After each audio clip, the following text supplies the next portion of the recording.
Hello and welcome to the Post and Beam Revival.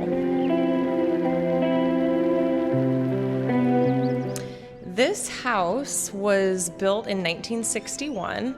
It is a mid-century modern in the post and beam style. And what you'll often see in a post and beam mid-century ranch is expansive areas of glass windows and sliding doors.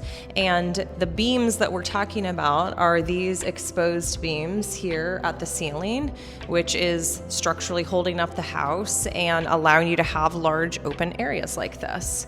So this house, we are the third family or owner of this house. It's only passed through two families since it was built.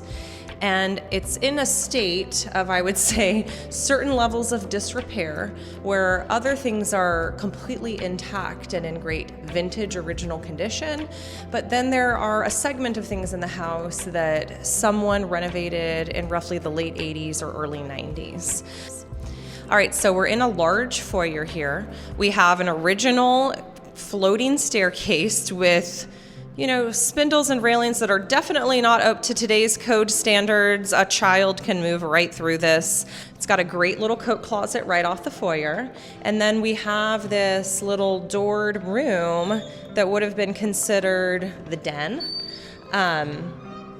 It has all of the original parquet floors through this main area, which are in excellent condition, like probably barely even need refinished. And this paneling looks to me to be original, and I know that it sometimes comes off really beautifully on camera, but this is not like high grade, high quality wood. These are the thin kind of board veneers.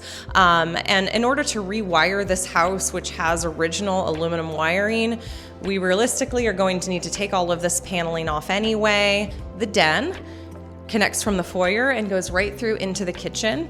You can see this is a feature that would have been in a lot of mid-century homes, just a small pass-through or connection spot to something like a den or a family room. Otherwise, the kitchen is very private. The kitchen itself had a renovation in probably the late 80s or early 90s.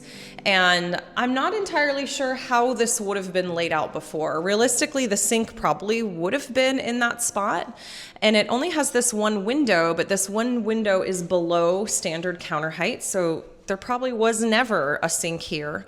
But it's a very choppy layout right now. We've got a mix of different floor tiles that are different sizes that have been chipped and missing. We got this thing added in the middle. Definitely would have not been this way. You can see how the ceiling height in here drops even below the top of the window.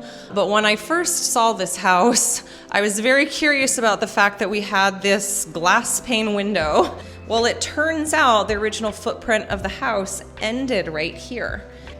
So we're back in the main living area. It's a very expansive room. It has beautiful views of the lot, which is completely surrounded by trees and private from all the neighboring houses. All right, back in the foyer where we're going to take the hallway down and see what's considered the private or bedroom area of the house. It's a really wonderful size for an entry. I love how big and expansive it is. And there are 3 bedrooms and 2 bathrooms on this floor. And they are in a mix of vintage and 90s updated condition.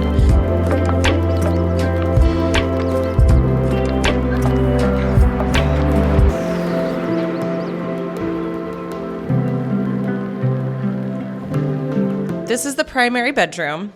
Interestingly, it has a real hardwood floor and it has a little bit of a bump up. So I think at whatever point, whatever these 3 bedroom floors were, someone chose to put real wood in the primary and did not do that in what would have been like the children's bedrooms.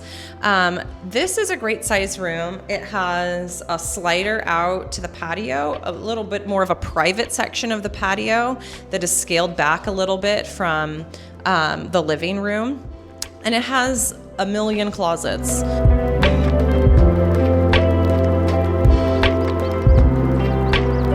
The house upstairs is almost 3,000 square feet. And downstairs, nearly the entire basement is finished. But the way it currently looks and is utilized although it feels very large, I don't think people would walk in here and really understand what to do with this amount of open, connected, expansive space. So first off, around this little corner, we have a couple closets, including a closet with the laundry chute from upstairs, the upstairs hall closet, because laundry is plumbed for down in the basement currently. This is my favorite tile in the house. I love the green. I love the color. I don't know if it's going to be salvageable or not, especially considering the degradation we have here. The house has had some water issues that we are going to take care of. But sometimes, you know, you can't always salvage things like this when you're going to also modernize a toilet. And then we have a guest bedroom on this level too. I don't think the light is working in here. This has one of the only cute original light fixtures in the house, this nice little brass sconce. All right, we're going to head back upstairs and take a look around the exterior of the property.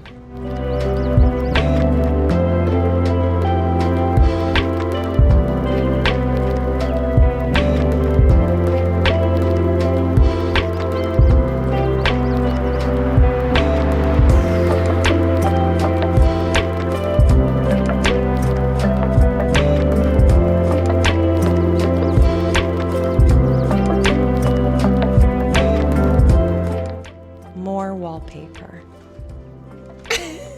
and 90s or late 80s light fixtures. This isn't safe at all. Wallpaper. We have ceiling wallpaper, hallway wallpaper, more ceiling wallpaper. Every bedroom has wallpaper. Every bathroom has wallpaper. I appreciate the matching fabric to all the wallpaper in every room that has wallpaper. It's a lot of wallpaper. It's gonna take a lot of time to take all of that off.